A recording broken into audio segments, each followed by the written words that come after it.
El tema que vamos a tratar es la vida del hijo de Tupac Amaru, Fernando. Fue una vida tremenda, como todos los Tupac Amaru, que entregaron pues lo mejor de su vida, de su momento, en aras de la independencia de la patria. El primer grito de independencia del Perú se dio ahí, se dio con Tupac Amaru. Esos los 200 años que se celebran ahora ya se cumplieron hace mucho tiempo. Están desfasados como de costumbre. Estos 200 años deberíamos haberlos celebrado número uno, y no que la comunidad internacional se toma mucho cuidado de fijarse en las épocas, en los momentos, y nos coloca el 25, nos coloca la última independencia, esa del Perú. Bueno, hasta cierto punto podría ser, para los que son hispanófilos, un signo de que acá estaba el poder, aquí estaba la potencia, y que el Perú estaba por encima de todos ellos en aquel entonces. Lo que es una pena que ahora lo siga siendo igual, ¿no? Que haya cambiado tanto. Pero tú que eres un estudioso de Tupac Amaru y la familia en general, ¿puedes explicarnos y darnos a entender por qué este programa tiene un carácter didáctico? Nosotros queremos llegar al pueblo y que el pueblo conozca, la sociedad conozca una serie de circunstancias que las tiene por pinceladas. Vamos a llegar más adentro. Tú, con pleno conocimiento, vas a poder explicar mejor la cosa. Acá tengo en mi mano un libro tuyo que me lo has dedicado, en lo cual estoy muy agradecido. Cautiverio y agonía sin fin, de Fernando Tupac Amaru Bastidas, versión de José Luis Ayala. Has hecho un libro sobre Fernando Tupac Amaru. Fernando Tupac Amaru tenía 8 años cuando fue detenido, ¿no? Así es, sí. Cuando el 15 de agosto de 1781 lo ajusticiaron a José Gabriel Tupac Amaru, a Micaela Bastidas y su hijo Hipólito, los españoles le obligaron a ver el sacrificio del padre, a Hipólito, que tenía 10 años.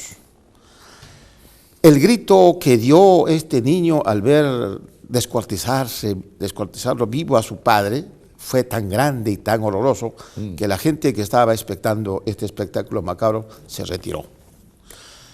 Luego de... Pero perdóname que interrumpa, pero ese quizás fue el primer grito de independencia. Ah, me parece muy bien. Ese fue el grito. Esa apreciación gritó la patria a través de él. Esa apreciación me parece absolutamente importante. Te felicito porque aparece detrás de tu expresión un sentido universal de la libertad y la democracia en el Perú. Aquí es. Me parece muy bien. El 15 de agosto de 1781, Fernando Tupac Amaru dio el primer grito de la libertad. Así es. Me parece muy bien. Luego de este atroz acontecimiento, tanto con Fernando, tanto con toda la familia Tupac Amaru, los españoles decidieron desterrarlos de por vida a todos los Tupac Amaru y además matarlos y que no haya sobre la tierra ningún Tupac Amaru vivo. Es por esa razón que al niño Fernando Tupac Amaru, a su hermano Mariano, porque Hipólito fue ajusticiado en el cadalso, los enviaron a Lima en una trayectoria a pie y encadenados para que salieran del Cusco por Abancay y llegaron a Lima. ¿A pie? En 48 días. ¿A pie? A pie.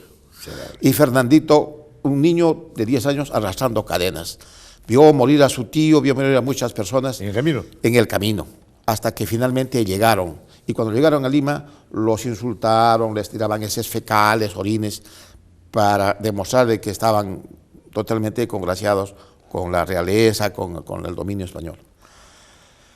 Los tuvieron presos durante 2 años en las mazmorras del Callao, en el Real Felipe, esperando que terminara la guerra entre España e Inglaterra.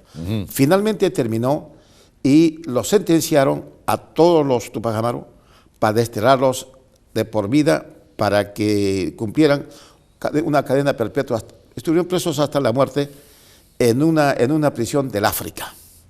¿Del África? Del África, pero resulta de que el virrey Jáuregui sugirió de que no lo enviaran allá porque Inglaterra podría recuperar, rescatar a los Tupac Amaru y tenerlos como trofeos de guerra y negociar de alguna manera. O también perturbar, como decía Jáuregui, la tranquilidad de este reino. A los 2 años, finalmente llegó el traslado para que viajaran los prisioneros peruanos. En el barco llamado El Peruano, partió desde el Callao, juntamente con muchos prisioneros, y a la altura de Sao Paulo, Brasil, murió de sed y de hambre Mariano. ¿Y hambre? Antes de cumplir los 21 años. ¿Hambre? Murió de hambre. ¿Por qué? ¿No le dan de comer? No le daban de comer y lo tenían amarrado con cadenas en la proa del barco. ¿Ah, sí? Sí. Pero estos... Así de crueldad era. Estos españoles eran hijos Crueles. del diablo, hijos de quién eran. Crueles, absolutamente crueles. Las memorias habría que leer las memorias de Juan Bautista Tupac Amaru. Es un documento terriblemente así horroroso, todo lo que pasó en las prisiones. Bueno, entonces Fernandito fue embarcado. El que murió fue Hipólito. Hipólito murió en el cadalso. Mariano murió frente a Brasil. Ya. Son Ya. 3 hermanos, Sí. son 3 hijos. Sí, Fernandito fue embarcado en un barco llamado San Pedro de Alcántara. Ya. Pero lamentablemente el capitán era un capitán totalmente informal y tenía mucho más peso del que normalmente tenía muchos barcos. Entonces tuvo que regresar de las alturas de Chile, tuvo que regresar para reparar. Y otra vuelta, Fernando fue introducido a las mazmorras del Callao. Del Callao. Reparado el barco, salió nuevamente. Pero al haber llegado a la altura de Peniche, frente a Portugal, el barco naufragó. Resulta de que el capitán murió y le dieron a un ayudante para que ¿Y conduciera se llamaba el barco. peruano el barco? El barco se llamaba San Pedro de Alcántara. Ah, San Pedro de Alcántara, ya. Sí. Ya. El barco peruano fue ¿Cuál? el que llevó al hermano Mariano. A Mariano. Así es. Ya, ya. Entonces, en este naufragio, el niño Fernando se salvó milagrosamente, aunque no sabía nadar. Un español lo salvó porque tenía necesidad de que se agarrara en un lado del tronco. El español solo no podía salvarse. Le dijo, agárrate la otra parte del tronco y así se salvaron. Nivelado. Se salvaron y salieron. Ya. Y estuvo vagando mucho tiempo en una isla y se encontró con un mendigo y ese mendigo le aconsejó y le dijo, tú que te has salvado, acércate a los españoles y pídeles clemencia, pídeles perdón, no te van a hacer nada y te vas a salvar. Se presentó, conocía, a los miserables estos. Se presentó a Peniche, lo tomaron preso los españoles y lo mandaron, primeramente lo mandaron a las mazmorras de Santa Catalina, del fuerte Santa Catalina.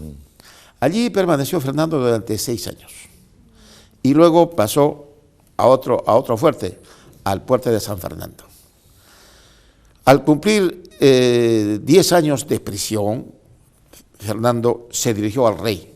En una carta extraordinariamente estremecedora le dijo, yo el único delito que tengo es haber nacido y me han tomado preso a la edad en que los niños como yo comienzan a correr detrás de las mariposas y comienzan a ver cómo estallan las flores en el campo.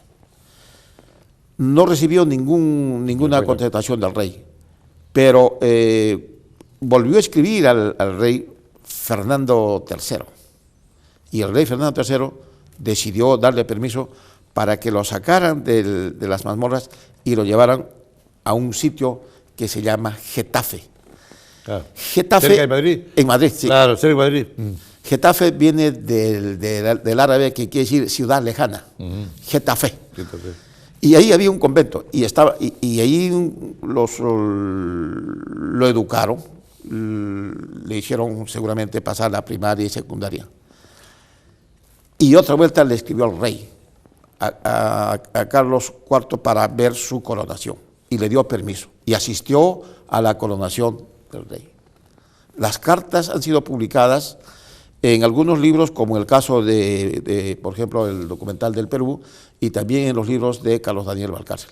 Yo he investigado el caso, y he traído de Madrid 5 cartas. He visitado Avapiés. Lavapiés es un barrio de Madrid. Así es. De Getafe pasó a Avapiés. Y en Avapiés terminó, digamos, lo que es hoy día la universidad.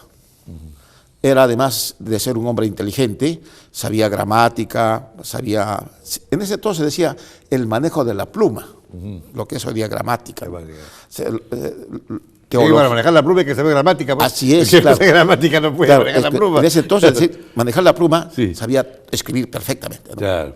Entonces, pero además conocía astronomía. Era un hombre muy bien formado. Y es por esa razón que pidió que se le diera libertad. En todo caso, cuando ya vieron perdóname, ¿él estaba en la universidad?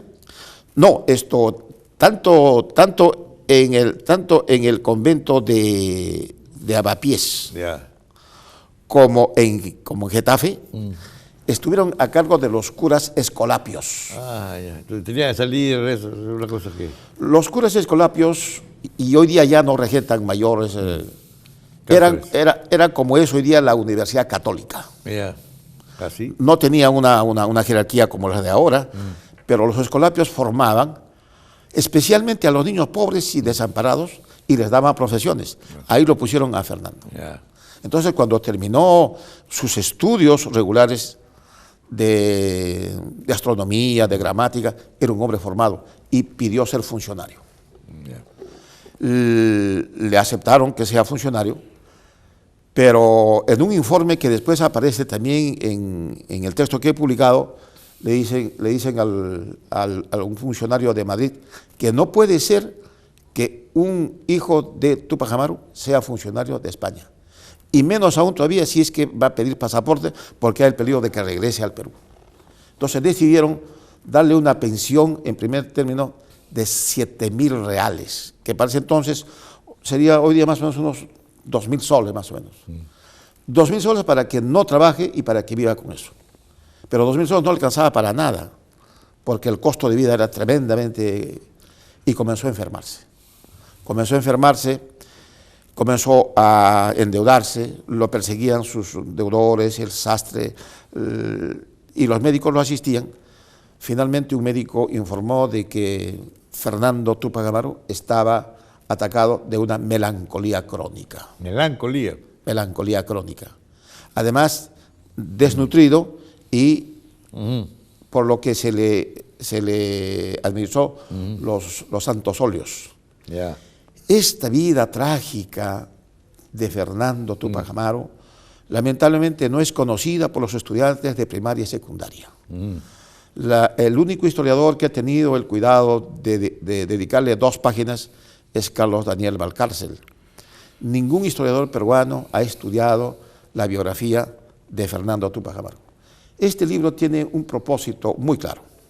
En primer término, rescatar las memorias del hijo de Túpac Amaru y solicitar al Estado peruano de que los restos de Fernando Túpac Amaru, que probadamente están en Madrid, de acuerdo a los documentos que existen, sean rescatados y repatriados al Perú y sean recibidos por el presidente Ollanta Humala como jefe, con los honores de jefe de Estado. Hay un acto de reparación civil y moral con Fernando Túpac Amaru que la sociedad peruana tiene necesariamente que cumplir. Este es un caso singular en el que nunca un niño sufrió en la historia de la humanidad tanto y de una manera tan cruel. Realmente fue una situación muy difícil y muy dolorosa. Particularmente yo creo que lo que tenemos que hacer las personas que nos dedicamos a la historia es sensibilizar a los gobernantes y enseñar a los alumnos de primaria y secundaria de que la memoria social, de que el imaginario debe ser perfectamente cultivado, debe ser constantemente renovado para tener un proceso de identidad que permita una personalidad pluricultural mucho más grande de la que hasta ahora se ha hecho. Bien, vamos a hacer una pausa. Muchas gracias. Regresamos. Muy bien. Come on, let's twist again.